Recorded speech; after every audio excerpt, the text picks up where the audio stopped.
हाँ सर.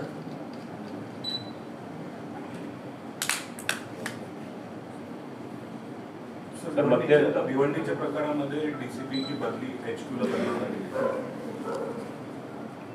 मला जे काय भिवंडीतनं समजलं, दोन्ही समाजातनं समजलं की दंगल झाली असती जर या माणसांनी मध्ये उडी घेतली नसती. या माणसांनी मध्ये उडी घेतली आणि दंगल थांबली.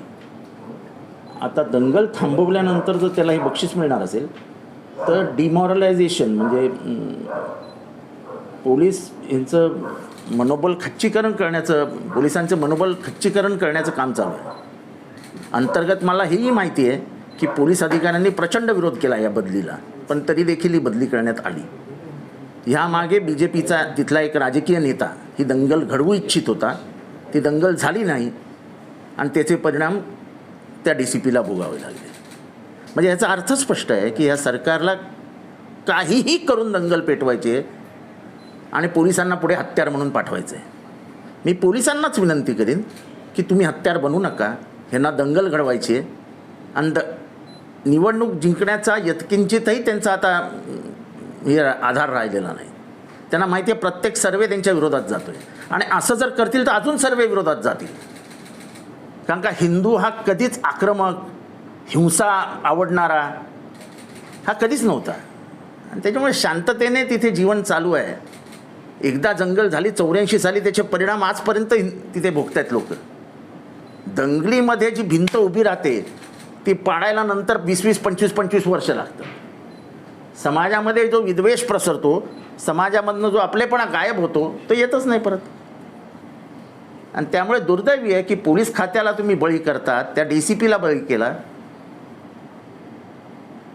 आणि तोही 24 तासात. काही इन्क्वायरी केली असती, काही दाखवलं असतं, बदलीचं काही कारण दिलं असतं. तुम्ही बदली का केलीत? दंगल झाली नाही म्हणून? आश्चर्य.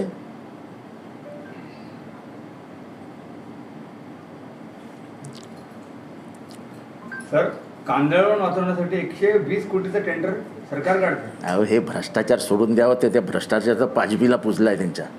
काल बिहारमध्ये निवाडा नावाच्या गावामध्ये 80 दलितांच्या झोपड्या, दलितांचं अख्खं गाव जाळण्यात आलं. कुठे समानता? एकीकडे अनहिलेशन ऑफ कास्ट म्हणजे जातीयवादाचं समूळ उच्चाटन, हेच बाबासाहेबांचं म्हणणं होतं. हे समूळ उच्चाटन तर होताना दिसतच नाही, किंबहुना जातीयवाद वाढताना दिसतोय आणि त्याला खतपाणी घातलं जाते. BJP 400 पार जर झालं असतं तर काय झालं असतं याचा विचार करा. संविधान पण मदतीला नसतं आणि हे सगळे दलित उघड्यावर आले असते. कमीत कमी आज संविधान तरी मदतीला आहेत. आमच्यासारखी माणसं तरी येत बोलायला. तिथनं तेजस्वी यादवनी जोरदार स्टेटमेंट दिलंय. काय चालू आहे? हिंदू, मुसलमान, दलित, सवर्ण या देशात राहायचं कोणी? एकदा ठरवा आता. म्हणजे माझ्या अंदाजाने बेलचीमध्ये जे हत्याकांड झालं होतं आणि इंदिरा गांधी बेलचीला गेल्या होत्या, ते बेलची पण बिहारमधलंच गाव होतं. असंच दलितांना मारण्यात आलं होतं. त्याच्यानंतर हा प्रकार घडतोय.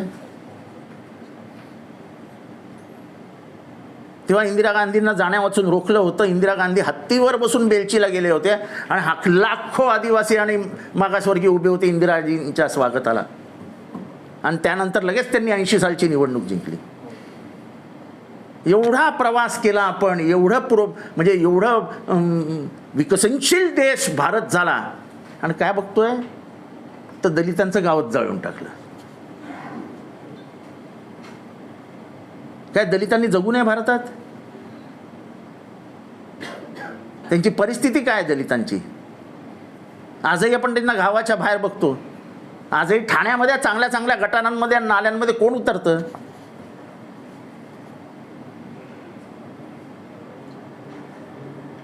म्हणजे ज्यांचं जीवन उद्ध्वस्त आहे त्यांना जगूही देत नाही तुम्ही.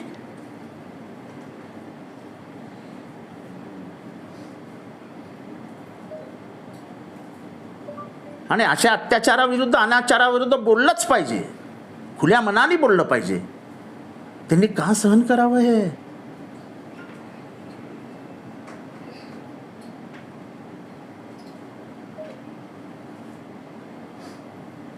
खरं तर इंडिया अलायन्सच्या सगळ्या नेत्यांनी नेवाडाचा दौरा केला पाहिजे आणि त्यांना सांगितलं पाहिजे, हम तुम्हारे साथ है, हम तुम्हारे साथ है. त्यांना आज आधाराची गरज आहे, त्यांना आज ताकदीची गरज आहे. आणि पूर्ण भारतातला दलित आज घाबरलेला आहे, पूर्ण भारतातला. बिहारमध्ये जंगलराज सुरू आहे आणि आत्ता मी सांगतो की नितीश कुमारांनी राजीनामा द्यायला हवा. त्यांना कुठलाही नैतिक अधिकार नाही आहे की त्यांनी बिहारमध्ये सरकार चालवावं. ते स्वतः एक मागासवर्गीय आहेत, ओबीसी आहेत. ओबीसींवर अत्याचार होतोय, बीसीवर अत्याचार होतोय, एसटीवर अत्याचार होतो, पिछड़ा अति पिछड़ावर अन्याय के ऊपर अन्याय हो रहा है और आप शांत बैठे हो.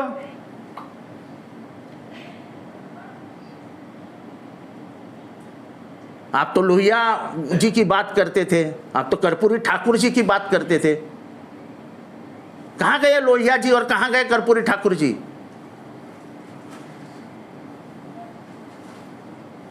उससे तो लालू प्रसाद जी अच्छे. जब दंगे होते तो कोई किसी को छेड़खानी करता तो खुद घुस जाते थे. समाज को लेके साथ में लेके शासन चलाना चाहिए.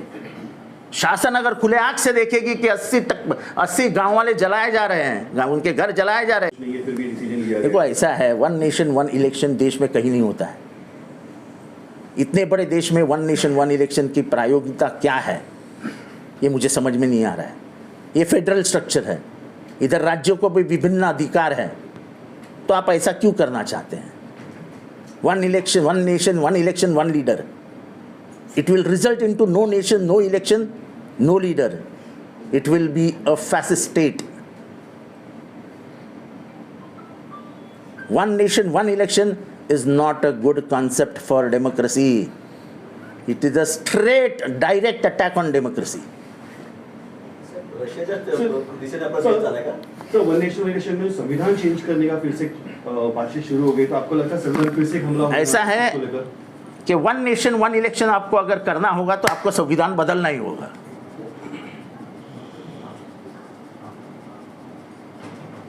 आपको अगर वन नेशन वन इलेक्शन करना है तो आपको संविधान बदलना ही होगा.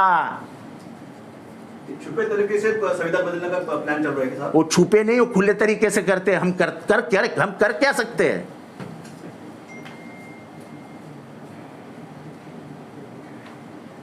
ये देश अब तैयार हो गया लड़ाई लड़ने के लिए. वन नेशन वन इलेक्शन के माध्यम से आप लोगों को इशारा दे चुके हैं, हम अभी भी संविधान बदलेंगे और हम मर जाएंगे लेकिन संविधान बदलने नहीं देंगे. सर जिस तरीके से लोकसभा आने वाले 4 राज्यों का इलेक्शन नहीं होता है, लेकिन वन नेशन वन इलेक्शन की बात होती है. कहीं ना इलेक्शन में मुद्दे बनाए. देखो ऐसा है कि मुझे नहीं लगता है उनको इलेक्शन लेना है, क्योंकि बीजेपी सर्वे पे बहुत विश्वास रखता है. जो सर्वे के नंबर हमको पता चल रहे हैं उनके, तो जाहिर सी बात है कि महाराष्ट्र में उनकी सत्ता नहीं आ रही है. तो अब क्या करेंगे?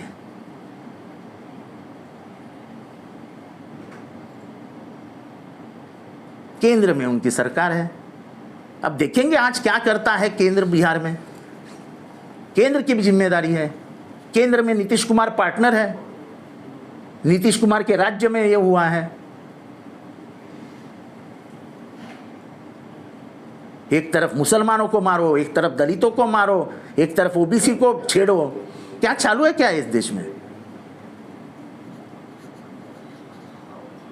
बिहार को लेकर आपकी मुख्य मांग क्या है जो इंसिडेंट हुआ है? नीतीश कुमार जी ने तुरंत इस्तीफा दे देना चाहिए. उनकी नैतिक जिम्मेदारी है. जो खुद को लोहियावादी कहते हैं, जो खुद को कर्पूरी ठाकुर के लाइनेज में देखते हैं, जो समाजवादी विचारों के माध्यम से ऊपर आए, एक वक्त के विद्यार्थी नेता हैं, और उनके राज्य में अगर दलित सुरक्षित नहीं है, तो फिर क्या मतलब है राज्य व्यवस्था का? वन नेशन वन इलेक्शन, ये जो राज्यों का चुनाव हो रहा है, ये टालने का एक रास्ता है क्या? नहीं, वो मुझे नहीं मालूम। सर, अब भिवंडी के डीसीपी के जो है तबादला कर दिया गया है श्रीकांत परोपकारी का, जिस तरीके से दो समुदायों ने बीच बचाव करते हुए तनाव को देखो, मैंने पहले ही कहा है कि दंगल होने वाली थी, परोपकारी जी ने रुका दी। ये दंगल करने का हेतु किसका था वो पूरे भिवंडी को मालूम है।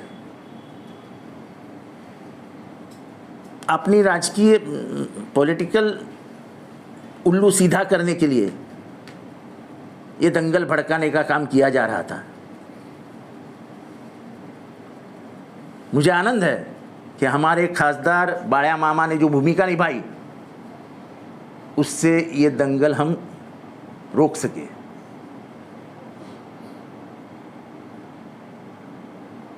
आज के सदी में अगर कोई पॉलिटिकल लीडर ये चाहता है कि मैं दंगा भड़काऊं, तो इस पॉलिटिकल लीडर की मानसिकता क्या है देखो।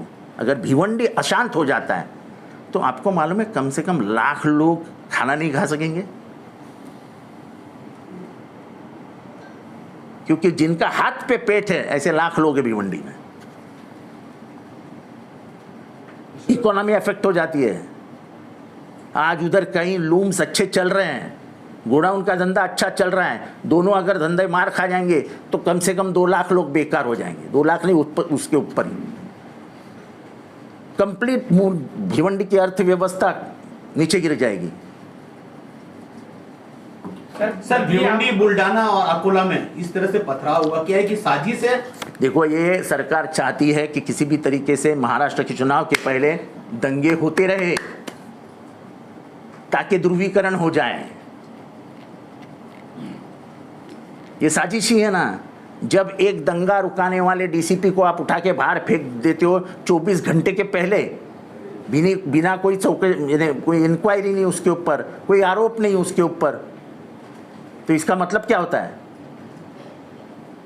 इसके आगे कोई पुलिस डेयरिंग नहीं करेगा दंगल रुकाने की। बोलेंगे जलाओ जलाओ जलाओ। लेकिन 2 पत्थरबाज दिखाई दे रहे हैं इस वीडियो में, वो कहीं ना कहीं मुस्लिम समाज से ही दिखाई दे रहे हैं, उसको लेके क्या कहना है? मैंने ये वीडियो देखा भी नहीं है, मैं भिवंडी के बारे में बात कर रहा हूँ। तो शरद पवार जी कह रहे हैं, पंतप्रधान नरेंद्र मोदी जी ने वन नेशन वन इलेक्शन की घोषणा की, जिसके बाद तुरंत जो है हरियाणा और अन्य राज्यों के कई राज्यों के जो है चुनाव भी डिक्लेयर कर दिए। 12 घंटे बात करके नहीं हुए तो चुनाव डिक्लेयर हो गया। नहीं, अभी शरद पवार जी किस माध्यम से बोले, किस अर्थ से बोले, मुझे नहीं मालूम है। जागा वाटपा संदर्भात